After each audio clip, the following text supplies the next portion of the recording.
तो today we are going to read, अरे एक मिनट, हाँ, today we are going to read opening and closing of stomata, the first topic. NCERT में दिया है, एनसीईआरटी का डायग्राम है, ठीक है। तो सबसे पहला what is the stomata? They are tiny pores on the surface of leaf जिसके थ्रू आपका गैसियस एक्सचेंज पॉसिबल होता है, ठीक है। ये पता है सभी को स्टोमाटा क्या होता है, ठीक। अब स्टोमाटा की ओपनिंग और क्लोजिंग कौन रेगुलेट करता है? उस स्टोमाटा की ओपनिंग और क्लोजिंग रेगुलेट करते हैं आपके ये cell which are called guard cell, है ना। किडनी शेप के होते हैं या बीन शेप के, जैसा भी आपको लिखना है, किडनी शेप और बीन शेप, ये आप कह सकते हो, ठीक। क्लियर है इतना? Archita, Shambhavi, Hardik? Yes sir. Okay, चलो ठीक है। अब आगे बढ़ते हैं, ठीक है। अब देखो क्या होता है, डे टाइम में जनरली स्टोमाटा ओपन होता है नॉर्मल प्लांट्स में। अच्छा, अब स्टोमाटा ओपन कैसे हो? देखो, जो दूसरा डायग्राम है उसमें स्टोमाटा आपका बंद है, क्यों? क्योंकि गार्ड सेल एकदम पास पास है, ठीक। अब ये डायग्राम ए देखो, अब अपने आप तो कोई ओपन नहीं हो जाएगा ना, जब आपके कोई घर आता है तभी आप दरवाजा खोलते हो। तो स्टोमाटा भी अपने आप ओपन नहीं होता, उसको भी क्या करना पड़ता है, थोड़ा मशक्कत करनी पड़ती है जिंदगी में, है ना। जो मेहनत करेगा उसी को कुछ मिलेगा, जो नहीं करेगा उसे कुछ नहीं मिलता। देखो यहाँ पे तो क्या होता है, सबसे पहले स्टोम, अच्छा, दो प्रकार के ट्रांसपोर्ट होते हैं, शायद मैंने बताया था, एक होता है एक्टिव, एक होता है पैसिव। एक्टिव में एनर्जी लगती है, पैसिव में कोई एनर्जी नहीं लगती है। क्लियर है चीज, है ना। तो डिफ्यूजन एक पैसिव ट्रांसपोर्ट है, ठीक है। लेकिन कुछ ट्रांसपोर्ट एक्टिव है। अब जैसे सबसे पहला काम यहाँ पे, सबसे पहला स्टेप है कि जो स्टोमट, जो गार्ड सेल है, गार्ड सेल ये क्या करेंगे, आयंस एब्जॉर्ब करते हैं। कैसे एब्जॉर्ब करते हैं? एक्टिवली। जहां भी ये एक्टिवली मैंने वर्ड लिख दिया ना, एक्टिवली मतलब किसका इस्तेमाल करते हैं? एनर्जी का। ये एक्टिवली आयंस को एब्जॉर्ब करते हैं, पहला काम हो गया, ठीक। दूसरा स्टेप क्या आता है बेटा, अब गार्ड सेल ने आयंस को एब्जॉर्ब कर लिया। अब जैसे वो आयंस का एब्जॉर्ब करेंगे तो उनका जो कंसंट्रेशन है वो क्या हो जाएगा, कंसंट्रेशन इंक्रीज हो जाएगा। दूसरा स्टेप, कंसंट्रेशन इंक्रीज हो गया। अब जैसे कंसंट्रेशन इंक्रीज हो गया तो गार्ड सेल का कंसंट्रेशन ज्यादा है, सराउंडिंग सेल का कंसंट्रेशन कम है, तो वाटर कहाँ से रश करेगा? It will rush from the surrounding cell to the guard cell by the process of osmosis. तो अब क्या होगा, जो सराउंडिंग सेल है, गार्ड सेल में नमक ज्यादा हो गया, कहने का मतलब नमक मान लो, नमक ज्यादा हो गया, और सराउंडिंग सेल में नमक कम है, पानी ज्यादा है, तो सराउंडिंग सेल से पानी जम करेगा गार्ड सेल। नेक्स्ट स्टेप, और पानी किसके अंदर जाएगा? वाटर से गेट इनसाइड द गार्ड। अब यहाँ पे सबसे इंपॉर्टेंट चीज है ध्यान देने वाली, मेरे पैर में मच्छर काट रहा है, सॉरी, आई होप तो अब यहाँ पे सबसे इंपॉर्टेंट चीज आपको ध्यान देनी है। मैं एक मिनट स्क्रीन बंद कर रहा हूँ शेयरिंग, मुझे देख, ठीक। ये गार्ड सेल है, ठीक है। अब गार्ड सेल में पानी भर रहा है, अब क्या हो रहा है, गार्ड सेल में आपका पानी भर रहा है। गार्ड सेल में दो लेयर है, एक ये इनर वॉल है और एक ये आउटर वॉल है। अब जनरली फुग्गा देखा है ना, फुग्गे में अगर आप पानी भरो तो क्या होता है, वो हर तरफ से एक्सपैंड होता है। तो मान लो अगर गार्ड सेल में, मान लो ये गार्ड सेल है, भले टेढ़ा, ऐसा मतलब नहीं, अगर मैं इसमें पानी भरूंगा तो ये ऐसा है, बीच में छोटा सा पोर स्टोमाटा है, तो ये इधर भी एक्सपैंड होगा और अंदर भी तो एक्सपैंड होगा ना, होगा कि नहीं?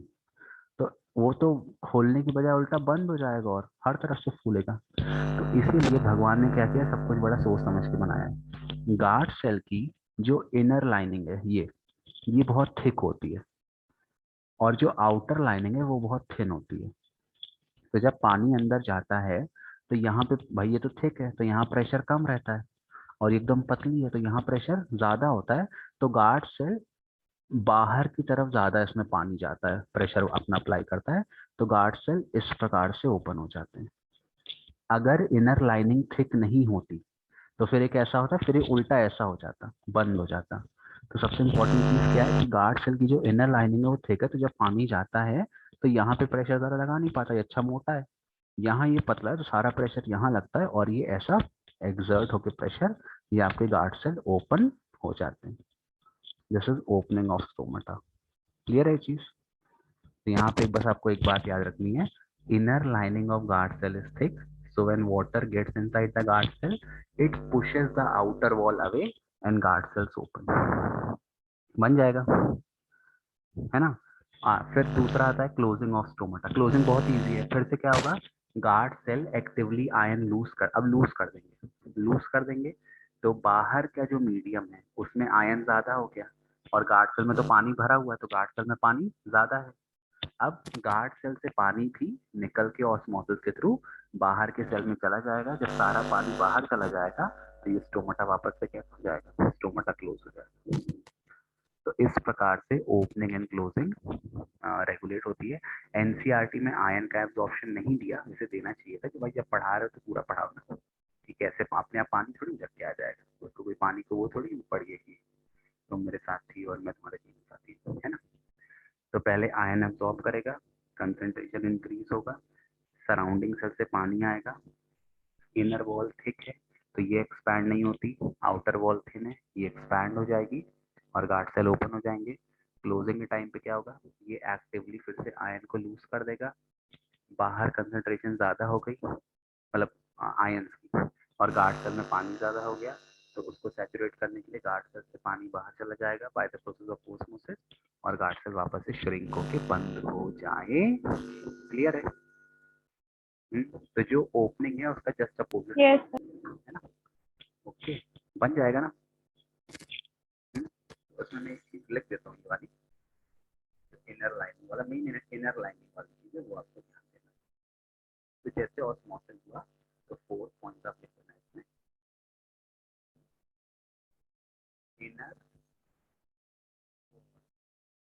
Of guard cell. सर आपकी आवाज सही से नहीं आ रही। नहीं आ रही, तुम लोग को भी नहीं आ रही? No sir. शाम को भी अर्पिता नहीं आ रही आवाज? नहीं सर, बहुत धीमे कभी कभी आती है। तो वो हेडफोन का, एक मिनट को मैं हेडफोन चेंज करता हूँ, एक मिनट।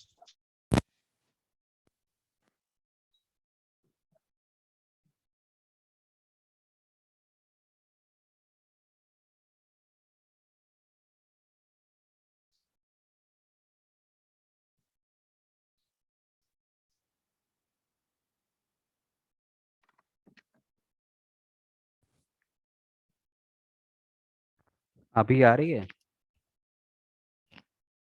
Hello hello hello. ये सर अब आ रही है। हाँ, वो हेडफोन में शायद लगता है स्वेट या कुछ पानी चला गया। ठीक है, चलो आगे बढ़ते हैं।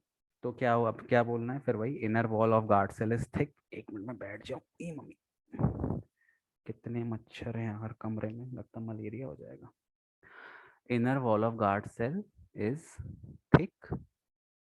ठीक है, तो क्या होता है इसके कारण, आउटर वॉल एक्सपैंड होती है, आउटर वॉल एक्सपैंड्स और गार्ड सेल ओपन हो जाता है। एंड स्टोमाटा ओपन, ऐसा लिख दो, stomata open, stomata opens. Clear है ये चीज बेटा? और क्लोजिंग का जस्ट उल्टा कर देना, guard cell actively ion lose कर देंगे, कंसंट्रेशन गार्ड सेल का डिक्रीज हो जाएगा, सराउंडिंग सेल का बढ़ जाएगा, ऑस्मोसिस से गार्ड सेल से पानी सराउंडिंग सेल में चला जाएगा, स्टोमाटा क्या हो जाएगा, क्लोज हो जाएगा। क्लियर है? हार्दिक, कीर्तन, Akshita and Archita, sorry, and Shambhavi. Yes sir. Yes sir. Okay okay, चलो आगे बढ़ते हैं। ठीक, ये बन जाएगा गार्ड सेल वाला क्वेश्चन। अच्छा, एक चीज ध्यान रखना, वो डेजर्ट प्लांट वाला क्वेश्चन आता है कि डेजर्ट प्लांट कब ऑक्सीजन लेते हैं। तो क्या डेजर्ट प्लांट में क्या होता है, अगर दिन में ऑक्सीजन ले लेंगे तो ट्रांसपिरेशन का रेट ज़्यादा होगा, उनमें तो वैसे ही पानी कम है डेजर्ट प्लांट में, है ना, रेगिस्तान में पानी की कमी है। तो अगर वो दिन में अपना स्टोमाटा ओपन कर देंगे तो जितना पानी उनके अंदर बचा है वो सब ट्रांसपिरेशन से उड़ जाएगा। तो जितने डेजर्ट प्लांट है, कैक्टस एंड एवरीथिंग, ये सब रात को अपना स्टोमाटा ओपन करते हैं ताकि लॉस ऑफ वाटर प्रिवेंट हो सके by the process of transpiration. तो ये एक नंबर का सवाल आता है, when do desert plant open their stomata, या वो गैसेस एक्सचेंज कब करते हैं? तो कब करते हैं? During night time. और क्यों करते हैं रात को? To avoid loss of oxygen, sorry, loss of water by the process of transpiration. दिन में करेंगे तो सारा पानी उड़ जाएगा। क्लियर है चीज? सर तो वो दिन में लाइट एब्जॉर्ब कर लेते हैं और फिर रात में फोटोसिंथेसिस करते हैं। हाँ, रात में करते हैं, दिन में एब्जॉर्ब कर लेते हैं, रात में करते हैं। क्लोरोफिल उसको एब्जॉर्ब कर लेता है, और कुछ ना कुछ तो गैस ट्रैप भी रहती है ना, ऐसा थोड़ी कि बिल्कुल CO2 के होते हैं। कुछ ना कुछ तो CO2 बच भी जाता है ना, पूरा एक बार में थोड़ी कोई कंज्यूम कर लेता है। तुम्हारे घर में एक बार में खाना बना तो तुम पूरा खाना एक बार में थोड़ी खा जाओगे, थोड़ा सा बच जाता है ना कुछ ना कुछ। तो चलती रहती प्रोसेस, लेकिन जनरली रात को हम लोग अपना स्टोमेटा ओपन करते हैं। अच्छा, इसमें एक क्वेश्चन और आता है कि जो लीफ है, ये लीफ है आपका, ये भी एक सवाल आया है कई बार बोर्ड एग्जाम में। इसमें जो ज़्यादातर स्टोमेटा होते हैं वो नीचे वाले सरफेस पे होते हैं, ऊपर स्टोमेटा कम होते हैं। क्यों? Why? A leaf has more stomata. Sir because ऊपर की लेयर में सर अगर डस्ट डस्ट हो जम जाएगी तो जाती फिर है, वो गैस डस्ट इफेक्टिव नहीं लग होगी। जाती है। नहीं नहीं, डस्ट नहीं, ऊपर अगर ज़्यादा होंगे मतलब स्टोमेटा, तो ज़्यादा ट्रांसपिरेशन होगा और ज़्यादा वाटर लॉस होगा, है ना, क्योंकि धूप तो सीधे ऊपर पड़ती है ना, नीचे थोड़ी पड़ती लीफ की। ये पत्ती है अगर, तो ये उसका ऊपर वाला सरफेस है, लाइट मेरे ऊपर पड़ रही है, नीचे थोड़ी पड़ रही है।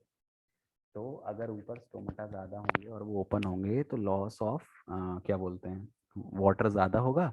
तो इसको रोकने के लिए भगवान ने क्या किया, ज़्यादा स्टोमेटा नीचे दे दिया एज कम्पेयर टू ऊपर। तो इसका भी आंसर क्या हो जाएगा, to prevent loss of water by transpiration. Clear है? बन जाएगा।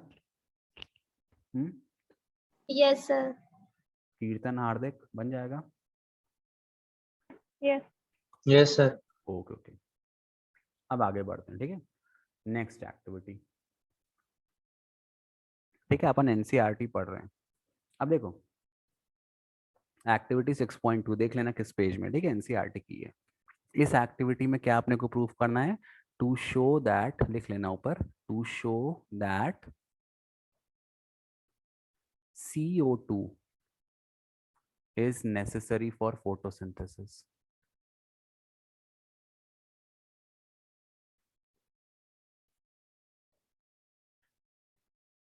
ये है, ठीक। अब सुन लो, पूरी एक्टिविटी पढ़ने की जरूरत नहीं है, मैं आपको बता देता हूँ इस एक्टिविटी में क्या हो रहा है, ठीक है। देखो यहाँ पे दो प्लांट लिए उसने, A और B। दोनों का स्टार्च पहले सुखा दिया पूरा, और फिर उसको धूप में रखा, वो सब छोड़ दो। ए, बस इसमें डिफरेंस क्या है, जो जैसे प्लांट ए है, प्लांट ए में उसने एक चाइना डिश रखी, उस वॉश ग्लास रखा, उसमें उसने क्या डाल दिया, पोटेशियम हाइड्रोक्साइड। पोटेशियम हाइड्रोक्साइड क्या है, KOH। क्या है, KOH, ठीक है। ये एक बेस है, ये बेस है आपका, जिसमें भी OH आयन प्रेजेंट है वो बेस है, और जिसमें भी H+ आयन प्रेजेंट है वो एसिड है। चैप्टर 2 में पढ़ोगे केमिस्ट्री के भी, ठीक। तो देखो, फिर उसने इसको बंद कर दिया। अब ये KOH क्या है, ये बेस है। KOH रिएक्ट करता है कार्बन डाइऑक्साइड से। अरे यार, एक मच्छर मार लूं, हाँ।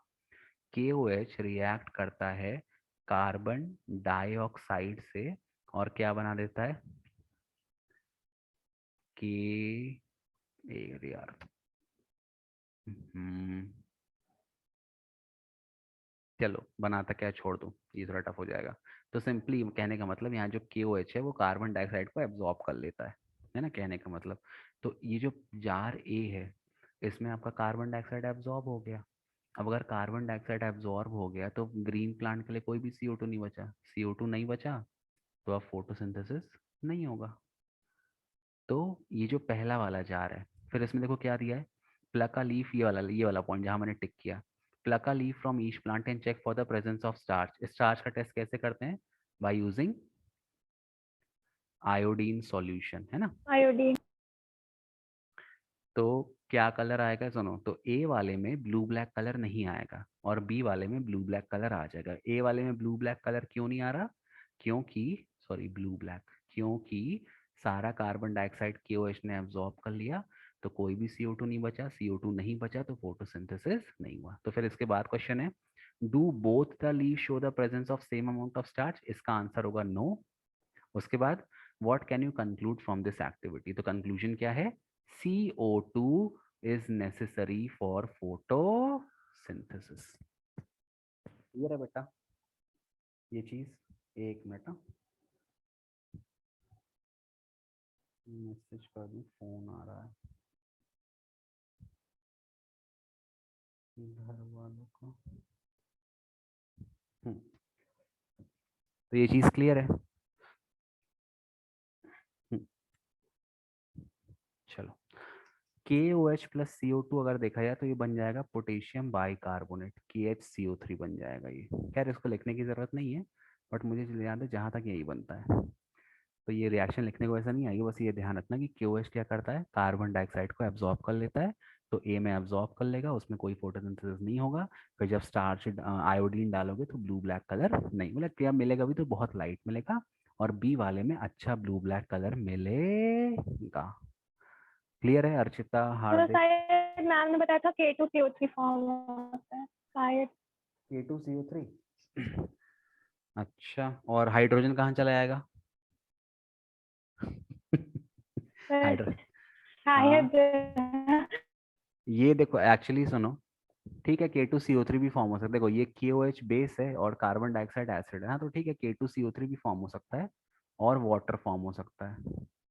बट क्या है कि ये जो कार्बन डाइऑक्साइड वीक बेस है और के सॉरी वीक एसिड है और ये स्ट्रॉन्ग बेस है, तो कंप्लीट न्यूट्रलाइजेशन नहीं होता। तो बन सकता है, मैं ये नहीं कह रहा, थोड़ा डाउटफुल है ये, ठीक है। कई जगह KHCO3 बनता है, कई जगह ये, तो चलो छोड़ दो, रिएक्शन इतना इंपॉर्टेंट नहीं है। बस आपको ये ध्यान रखना है कि KOH आपका CO2 एब्जॉर्ब कर लेगा और फोटोसिंथेसिस नहीं होगा, आयोडीन टेस्ट फेल हो जाएगा, ब्लू ब्लैक कलर नहीं मिलेगा, ठीक है। क्लियर है ये चीज? सभी को? यस आगे यस बढ़ते हैं। सर। चलो ठीक है, आगे बढ़ते हैं। नेक्स्ट ला ला ला, हाँ अब देखो आगे बेटा, अब आपने को पढ़ना है होलोजोइक न्यूट्रिशन। सबसे पहला ये अमीबा वाला डायग्राम ये लिख लो, वेरी वेरी इंपॉर्टेंट, ये हर बोर्ड एग्जाम में क्वेश्चन आया है। अब सुन लो क्वेश्चन कैसा आता है, या तो ये डायग्राम बन के आ जाते हैं, बोलता है इनकी लेबलिंग करो, या तो एक क्वेश्चन आ गया कि ड्रॉ न्यूट्रिशन इन अमीबा का डायग्राम। चारों डायग्राम बनाने हैं और बिल्कुल NCERT से देख के बनाने हैं, ठीक है। क्लियर है ये चीज? हम्म क्लियर है? वाह, आज शांभवी की आवाज ऐसे आ रही है घूम घूम के, मतलब घूम घूम के नहीं, वैसे ही क्या बोलते हैं, रुक रुक के आ रही है। चलो ठीक है, आगे बढ़ते हैं। ओके, तो ये वाली जो इम्पोर्टेंट है अमीबा वाला पार्ट, इसको आप ध्यान से पढ़ लेना, ठीक। अब सुनो इसमें क्या है, सबसे पहले अमीबा कैसा ऑर्गेनिज्म है। सबसे पहली चीज, अमीबा यूनिसेलुलर है, सिंगल सेलुलर, यूनिसेलुलर है, ठीक। पहला पॉइंट हो गया, amoeba is a unicellular organism, ठीक। और कैसा है, अच्छा तुम लोग ने तो पढ़ा ही नहीं, यूकैरियोटिक पढ़ा है, यूकैरियोटिक प्रोकैरियोटिक नाइन्थ में? Yes sir. हाँ, और कैसा है, यस सर। यूकैरियोटिक है, ये भी आप ऐड कर सकते हो, एडवांस सेल है इसका, ठीक। और पता कैसा होता है, ये ट्रांसपेरेंट होता है अमीबा जनरली, और हर जगह मिल जाता है, कहीं भी आप चले जाओ, काई जैसा, ठीक। अब सेकंड चीज इसमें क्या ध्यान रखनी है आपको, अमीबा में कौन सा मोड ऑफ न्यूट्रिशन है, होलोजोइक। होलोजोइक मैंने बताया था, सॉलिड फूड अंदर जाता है, फिर डाइजेस्ट होता है, फिर एब्जॉर्ब होता है, फिर एसिमिलेट होता है और फिर इजेस्ट हो जाता है। तो कौन सा मोड ऑफ न्यूट्रिशन है, होलोजोइक मोड ऑफ न्यूट्रिशन है। थर्ड पॉइंट आप क्या लिख सकते हो, थर्ड पॉइंट इसमें आप लिख सकते हो कि डाइजेशन कैसा होता है, सेल के अंदर। तो सेल के अंदर वाला डाइजेशन बोलते हैं इंट्रा सेलुलर, सेल के अंदर ही डाइजेशन होता है, ये भी एक चीज इसमें आप लिख सकते हो। मान लो मैं ये कह रहा हूँ कि क्वेश्चन मान लो 4-5 नंबर का दे दिया, बोर्ड में कुछ नहीं कुछ भी दे देता है, तो आप ऐसे पॉइंट बना के लिखोगे तो आपको अच्छे नंबर मिल जाएंगे। और चीज, एक और चीज क्या होती है, अमीबा के पास खुद का कोई मुंह नहीं होता है ना, वो क्या फॉर्म करता है, सूडोपोडिया। तो इसके पास कोई परमानेंट माउथ नहीं है, इसका जो माउथ है वो टेम्पररी है, और उसको अपन बोलते हैं सूडोपोडिया। सूडोपोडिया क्या होता है, it is extension of the cell membrane, है ना, ये देखो डायग्राम में, ये अपना सेल मेम्ब्रेन आगे पीछे कर रहा है, ये सूडोपोडिया है। तो सूडोपोडिया का डेफिनेशन लिख लेना, it is extension of the cell membrane, ठीक है। तो सूडोपोडिया के दो फंक्शन हो गए, पहला फंक्शन हो गया खाने को ग्रैब करना, एक ये फंक्शन भी लिख लेना, एक फंक्शन हो गया खाने को ग्रैब करना टू कैच द फूड, और एक और फंक्शन है लोकोमोशन, मतलब उस अमीबा का मूवमेंट भी करवाता है। लोकोमोशन मतलब मूवमेंट। तो दो फंक्शन है, खाने को ग्रैब करना और लोकोमोशन करवाना। ठीक। अच्छा, उसके बाद ये जो प्रोसेस है, जिस प्रोसेस से अमीबा खाने को पकड़ता है, आपने पढ़ा हुआ क्लास 9 में, इसको अपन क्या बोलते हैं? फैगोसाइटोसिस। फैगोसाइटोसिस। क्लियर है ये चीज? एक मिनट, मच्छर काट रहा। क्लियर है ये चीज? है ना? फैगो के फिर दो पार्ट होते हैं, एक होता है एंडोसाइटोसिस, एक होता है एक्सोसाइटोसिस। एंडो में चीजें अंदर जाती हैं सेल के, और एक्सो में चीजें सेल के बाहर जाती हैं। तो जब वो खाना लेगा अंदर तो वो एंडोसाइटोसिस है, और जब वो वेस्ट मटेरियल को एक्सक्रीट करेगा या इजेस्ट करेगा तो वो एक्सोसाइटोसिस है। तो अंदर खाना लेना इज एंडोसाइटोसिस, बाहर खाना छोड़ना इज, या वेस्ट को छोड़ना इज एक्सोसाइटोसिस। ठीक है?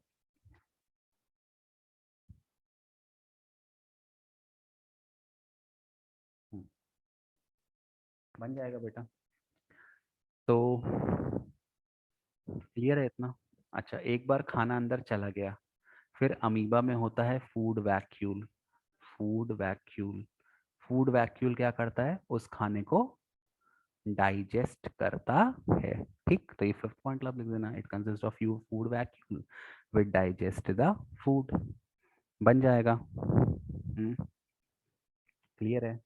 और एक और वैक्यूल होता है जिसका जिसका एनसीईआरटी में नाम नहीं दिया, उस वैक्यूल का नाम है कॉन्ट्रैक्टाइल वैक्यूल। Contractile vacuole. ये क्या करता है? एक्सेस वाटर को बाहर निकालता है, एक्सेस वाटर को डिस्पोज कर देता है। तो ये सब एक्स्ट्रा नॉलेज है, पढ़ना है, ठीक है? नहीं तो फूड वैक्यूल तक आप लिख सकते हो। क्लियर है सभी को? बन जाएगा। तो आप पॉइंट्स में लिख लोगे। Amoeba is a unicellular organism, it has holozoic mode of nutrition in which it forms a pseudopodia, which is extension of the cell membrane. Pseudopodia intakes the food goes in the food vacuole where it is digested and the waste material is excreted out. It also has a contractile vacuole that removes excess water from the body of amoeba. हो गया answer? इतने वाले answer में कोई आपके number नहीं काटेगा। ठीक है? मैं क्लास 10 का पेपर दे दूँ तो मैं साइंस में बहुत अच्छे नंबर ले आऊँ, लेकिन अब क्या बताएं, जब मौका तो है नहीं। चलो ठीक है। ठीक है, अब नेक्स्ट आगे बढ़े, बन जाएगा। इसका डायग्राम बहुत इंपॉर्टेंट है, डायग्राम प्रैक्टिस कर लेना। ठीक। अच्छा देखो, ये एक यहाँ दिया है, food is moved to this spot by movement of cilia which covers the entire surface of the cell.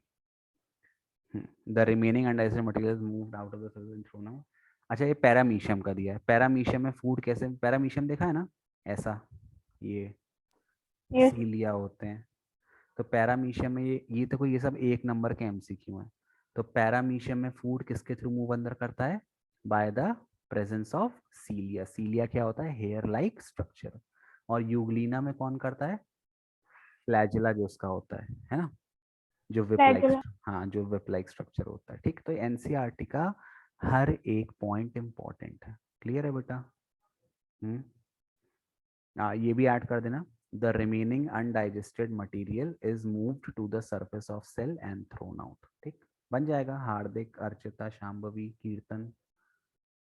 Yes sir. Yes. Yes sir. चलो चलो आगे बढ़ते हैं। ठीक, फिर नेक्स्ट टॉपिक जल्दी अपन खत्म करने की कोशिश करेंगे क्योंकि अपने एग्जाम सर पे हैं। एक्टिविटी 6.3। अब ये एक्टिविटी क्या दिखा रही है? ये एक्टिविटी दिखा रही है कि हमारी बॉडी में जो सलाइवा होता है, सलाइवा देखा है ना, सलाइवा मतलब, हाँ मतलब सलाइवा, सलाइवा, सलाइवा में एक एंजाइम होता है जिसका नाम है सलाइवरी एमाइलेज। क्या नाम है? Sorry, salivary amylase. Salivary amylase क्या करता है? स्टार्च को डाइजेस्ट कर देता है। किस में करता है? माल्टोस में। कल मैंने बताया था स्टार्च कैसा शुगर है, स्टार्च है पॉलीसैकेराइड, माल्टोस है डाइसैकेराइड। माल्टोस, सुक्रोस, ये सब डाइसैकेराइड है। ठीक है? तो देखो इस एक्टिविटी में क्या किया है, take 1 ml starch solution in 2 test tube A and B. 2 test tube लेनी है, ए और बी। ये ए है और ये बी है, दोनों में स्टार्च ले लिया मैंने, ठीक है, ले लिया। उसके बाद दोनों add 1 ml saliva to test tube A and leave both test tube undisturbed for 20 to 30 minute. इसमें आपको सलाइवा डाल देना है, स्पिट कर देना अपना सलाइवा, कहीं से लाओगे थोड़ी, अपनी सलाइवा स्पिट करोगे ना, है ना। इसमें सलाइवा स्पिट कर देना है, ठीक है, और इसमें कुछ नहीं करना। उसके बाद now add few drop of dilute iodine solution. अब देखो टेस्ट ट्यूब ए में क्या होगा, जो सलाइवा में सलाइवरी, अच्छा इसका दूसरा नाम क्या है, बायोलॉजिकल नेम टाइलिन। टाइलिन नाम है, पी साइलेंट होता है, कुछ लोग पटाइलिन बोलते हैं, बट पटाइलिन वाला पटाना नहीं है, ये टाइलिन है, ठीक है। हाँ, ये सब ट्रिक्स नहीं यूज करनी है। आगे बढ़ते हैं, ओके। तो टाइलिन होता है, तो ये जो सलाइवरी एमाइलिस है, जो टाइलिन है, ये स्टार्च को माल्टोस में इसने कन्वर्ट कर दिया। तो अब जब तुम इसमें आयोडीन सॉल्यूशन डालोगे तो इसमें तुम्हें ब्लू ब्लैक कलर नहीं मिलेगा। क्यों नहीं मिलेगा, क्योंकि स्टार्च तो डाइजेस्ट हो गया, किसमें कन्वर्ट हो गया, माल्टोस में। In which test tube do you observe a colour change, किसमें कलर चेंज मिलेगा, टेस्ट ट्यूब बी में। क्यों, व्हाट डज दिस, हाँ यहाँ का आंसर हो गया B. What does this indicate about presence और absence of starch in 2 test tube. तो इसमें आप लिख देना टेस्ट ट्यूब ए में जो सलाइवा था या जो सलाइवरी एमाइलेज था, उसने स्टार्च को कन्वर्ट कर दिया माल्टोस में। तो माल्टोस के साथ आयोडीन कोई कलर नहीं देता। क्लियर है चीज? बन जाएगा। Yes, sir. हाँ। Yes, sir. What does this tell us about the action of saliva on starch? वही सलाइवा या सलाइवरी एमाइलेज एक्ट करता है स्टार्च पे और उसको माल्टोस में कन्वर्ट कर देता है। आपकी जो एनसीईआरटी किताब है उसमें कार्बोहाइड्रेट या शुगर दिया है, तो वो भी गलत नहीं है, बट प्रॉपर माल्टोस में कन्वर्ट करता है। कई जगह ग्लूकोज भी दिया, बट ग्लूकोज माल्टोस है, तो आप माल्टोस लिख दोगे तो अच्छा रहेगा आपके लिए। माल्टोस, सुक्रोज, लैक्टोज, गैलेक्टोज सब शुगर है, सब डाइसैकराइड। अरे बाप रे, बहुत गर्मी। बन जाएगा बेटा। हार्दिक, कीर्तन, संकेत। Yes sir. संकेत बस साइलेंटली आता है, कुछ बोलता नहीं है, क्यों संकेत, साइलेंट किलर हो तुम।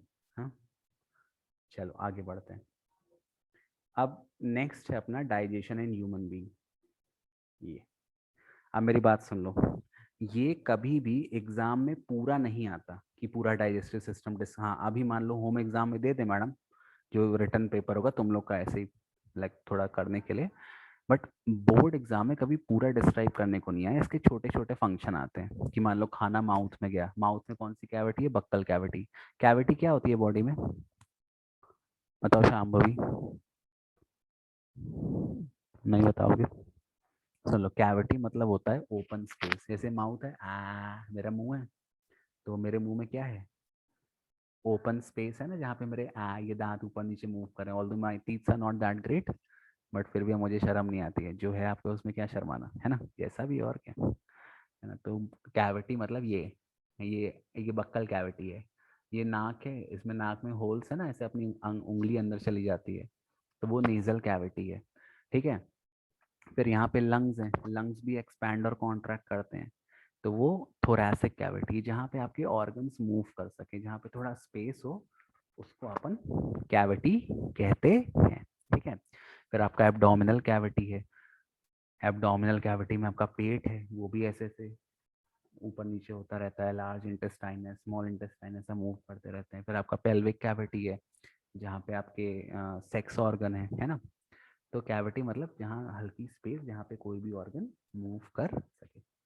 तो वही मैं कह रहा हूँ कि पूरा समझाने को नहीं आता, थोड़ा सा आता है, मतलब एक कोई फंक्शन पूछ लेगा, ठीक। चलो बढ़ते हैं अब आगे। तो लाइन से बस फंक्शन देखते जाना। सबसे पहले आपका खाना कहाँ जाएगा, सबसे पहले आपका खाना जाएगा माउथ में। माउथ में कौन सी कैविटी है बेटा, माउथ में है बक्कल कैविटी, ठीक है, बक्कल, हाँ बक्कल कैविटी। अब सबसे पहले खाना किससे मिलता है, दांतों से, दांतों से। अच्छा आप ध्यान रखना, दांत केवल खाने को क्रश करते हैं, टीयर करते हैं, क्रश करते हैं, ग्राइंड करते हैं, इसको अपन फिजिकल डाइजेशन बोलते हैं। मतलब बस तोड़ रहा है, मॉलिक्यूल को चेंज नहीं कर रहा, बस तोड़ रहा है। तो फिजिकल डाइजेशन का नाम है बायोलॉजी में मैस्टिकेशन। मैस्टिकेशन। तो आपको अगर ये वर्ड याद हो जाए तो अच्छी बात है, नहीं याद हो तो बस लिख दो कि जो टीथ होते हैं वो क्या करते हैं, चूइंग, ग्राइंडिंग एंड टीयरिंग में हेल्पफुल होते हैं। ठीक है, क्या करते हैं, चूइंग, कटिंग, ग्राइंडिंग और टीयरिंग, टीयरिंग, है ना। क्लियर है ये चीज सभी को? बन जाएगा। Yes, sir. Okay okay, very good very good, है ना। फिर देखो तीत वीत के बारे में भी बहुत कुछ दिया है, बट इतना अपने को पढ़ना नहीं। ये सामने वाले दांत कौन से होते हैं, ये बड़े वाले जो मेरे बड़े बड़े दांत हैं? सर हाँ, इंसाइजर। इंसाइजर का मेन फंक्शन क्या है, कटिंग, कट करता है। फिर ये बड़े वाले भेड़िए वाले जो दांत हैं, ये कैनाइन है, इनका फंक्शन है टीयरिंग। कैनाइन। उसके पीछे आता है प्री मोलर और उसके पीछे मोलर। मोलर का फंक्शन है चूइंग एंड ग्राइंडिंग। ठीक है, मोलर। तो ये काटने के काम आता है, किसी को काटते हैं ना छोटे बच्चे का ऐसे, ये आता है। कैनाइन आता है टीयरिंग, सॉरी, टीयरिंग के काम। और प्री मोलर और मोलर आते हैं चूइंग एंड ग्राइंडिंग के काम। ठीक, बट ये सब एक्स्ट्रा नॉलेज है, आपकी एनसीईआरटी में नहीं दिया। फिर फिजिकल मतलब मैस्टिकेशन हो गया ना, बड़े फूड छोटे में ब्रेक हो गया मॉलिक्यूल में, लेकिन मॉलिक्यूल सेम है अभी। उसके बाद आपका आता है सलाइवा। सलाइवा, सलाइवा कहाँ प्रोड्यूस होता है, सलाइवरी ग्लैंड में। और सलाइवा में क्या है आपका, salivary amylase. Salivary amylase, salivary amylase क्या करता है, अभी मैंने बताया, स्टार्च को कन्वर्ट करता है किसमें, माल्टोज। Maltose. तो ये यहाँ से डाइजेशन चालू हो जाता है। जो अपना डाइजेशन है वो कहाँ से, माउथ से ही चालू हो जाता है। और कौन चालू करता है, सलाइवरी एमाइलेज। अच्छा, सलाइवा का पीएच कितना है? अच्छा, पीएच तुम लोग को नहीं पता होगा, सुन लो। पीएच मतलब बताता है कि कोई चीज़ एसिड है या बेस है। जैसे वाटर है, वाटर का पीएच वैल्यू होता है 7, तो वाटर न्यूट्रल है। अगर पीएच 7 से कम है, 1 2 3 4 5 6, तो वो एसिड है। और अगर पीएच 7 से ज़्यादा है तो वो बेस है। क्लियर है ये चीज़, पीएच की क्या प्रॉपर्टी होती है? तो अपने, सुन लो, अपने माउथ से लेकर स्टमक तक, माउथ से लेकर स्टमक तक सब कुछ एसिडिक है, एसिडिक है या पूरा मीडियम एसिडिक है। और जैसे अपन स्मॉल इंटेस्टाइन में जाते हैं या वहाँ पे लिवर तक में आते हैं, तो वहाँ से अपना फंक्शन जो सिस्टम है वो बेसिक हो जाता है। ठीक है, अभी पढ़ेंगे अपन, देखो कैसे। तो इसका जो पीएच होता है ना सलाइवा का, वो अप्रोक्स 6.8 होता है। तो इट इज स्लाइटली एसिडिक। अगर किसी का पीएच 1 या 2 है, जितना कम पीएच की वैल्यू है उतना स्ट्रॉन्ग एसिड, और जितना ज़्यादा पीएच का वैल्यू है उतना स्ट्रॉन्ग बेस। पीएच का वैल्यू मैक्सिमम कितना जाता है, 14 तक, और मिनिमम कितना है, 0 तक। ठीक है, क्लियर है ये चीज़? अभी केमिस्ट्री में पढ़ोगे सेकंड चैप्टर में, ठीक, पीएच वैल्यू बन जाएगा। चलो आगे बढ़ते हैं, देखो। हाँ, तो स्टार्च, ये सलाइवा ने काम कर दिया। अब और क्या, एक फंक्शन बकल कैविटी में रहता है, टंग। टंग मतलब जीभ। जीभ क्या करती है, जिसके देखो 2 3 फंक्शन है। टेस्टिंग। हाँ, एक तो टेस्ट, खैर टेस्ट मतलब डाइजेशन का काम नहीं है, फिर भी टेस्ट में हेल्पफुल होता है। सेकंड, और क्या होता है टंग में, टंग आपके फूड को मिक्स करती है, किसके साथ, सलाइवा के साथ। तो यहाँ लिख देना मिक्सेस फूड विथ सलाइवा, ताकि अच्छे से उसमें सलाइवा लिपट जाए और प्रॉपर कन्वर्जन हो जाए। ठीक है, बन जाएगा ये चीज़। और एक और चीज़ करती है बेटा टंग, वो काम है, देखो कभी तुम खाना खाते रहना और ऐसे रोटी चबाते रहना, और फिर रोटी को ऐसे बीच में खाते खाते ऐसे मुंह से निकाल लेना, तो देखना गोल आकार की पिंडी, पिंडी ऐसे नहीं बन जाता, ऐसे चावल नहीं ऐसे करके खाते हैं साउथ इंडियन लोग, देखा है ना। हाँ, तो उसको अपन बायोलॉजी में बोलते हैं, जो पिंडी है उसको अपन बायोलॉजी में बोलते हैं बोलस। क्या बोलते हैं, बोलस, मतलब गोल सा आकार क्रिएट कर देती है रोल कर करके खाने को। तो उस बोलस से क्या होता है, खाना आसानी से फूड पाइप से पेट तक चला जाता है, क्योंकि रोल जो सर्कुलर हो जाता है, सर्कुलर चीज में फ्रिक्शन मिनिमम होता है ना। तो बोलस फॉर्म करता है, जिससे आपका फूड जो है वो इजीली मूव कर जाता है फूड पाइप से स्टमक तक। ठीक, बोलस मतलब गोल गोल पिंडी, फूड पाइप बोलते हैं या ईसोफेगस बोलते हैं। क्लियर है ये चीज? तो माउथ का फंक्शन बन जाएगा, क्या क्या है, टंग का फंक्शन। और टंग क्या करता है, अगर एक फंक्शन लिखा है, हाँ, तो दांतों को साफ नहीं करने का करता है टंग, ऐसे ऐसे कोई दांत में लग गया तो साफ कर लो। वेरी गुड, शाम्भवी करने भी लगी, गुड, ऑसम, ये बन जाएगा। चलो, अब इसके बाद खाना बेटा कहाँ जाएगा, इसके बाद खाना जाएगा आपका फूड पाइप में। ये जो लंबी सी पाइप है ये आपकी फूड पाइप है। इसका दूसरा नाम देखो यहाँ पे दिया है, ये इसका दूसरा नाम है ईसोफेगस। ओ साइलेंट है, ठीक है।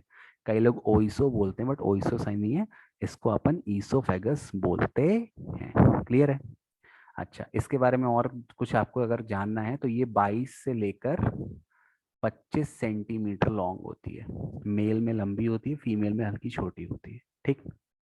फीमेल्स में एक्चुअली बॉडी है ना, फीमेल की बॉडी में सब कुछ छोटा है, दिल भी छोटा है, सब कुछ छोटा है, बस उनके दिमाग को छोड़कर। दिमाग उनका बहुत बड़ा रहता है, बहुत तेज चलता है। हाँ, मजाक कर रहा हूँ, ठीक है। अच्छा, अब एक चीज और, ये जो फूड पाइप होती है इसमें म्यूकस होता है। क्या होता है, म्यूकस। म्यूकस क्या करता है, म्यूकस मतलब मवाद है ना, जैसे आप नोज अपनी क्लीन करते हो तो वो म्यूकस निकलता है, तो वही म्यूकस वहां भी रहता है, मतलब ठीक है, हल्का वो डिफरेंट रहता है। तो वो म्यूकस क्या करता है, म्यूकस चिकना होता है, तो जो आपका खाना है वो इजिली स्लिप हो जाता है स्टमक तक, उसको ज्यादा फ्रिक्शन महसूस करना नहीं पड़ता। क्लियर है ये चीज। हाँ, अब देखो बस 30 सेकंड बचे हैं, तो अब आज पढ़ें या फिर कल पढ़ें, क्योंकि अभी ज्यादा पढ़ाना पड़ेगा ये। कल पढ़ें, ठीक है। तो बता तुम लोग क्या करना चाहते हो। पढ़ा तो हम देंगे बट मुझे लग रही है गर्मी, और सर मुझे आज ही। आज ही पढ़ना है। हाँ अच्छा चलो ठीक है, फिर तुम लोग को भी आज पढ़ना है, शाम भी अर्चिता, कोई दिक्कत नहीं है। सर आप अपना कंफर्टेबिलिटी देख लीजिए, अगर आपको थकान ना हो तो। नहीं, थकान वाली बात नहीं है, फिर ज्यादा हो जाएगा, भूल जाओगे, ये कह रहा हूँ। सर भूलेंगे तो नहीं, फिर भी। हार्दिक, हेलो, यस सर। कल पढ़ लेते हैं, ठीक है बेटा, ओके सर, नो है ना। प्रॉब्लम। है ना, कल खत्म हो जाएगा, फिर अपन आगे अपना कल 2 दिन में चैप्टर खत्म हो जाएगा, ठीक। Okay sir. चलो ओके ना, चलो बाय बाय, टेक केयर।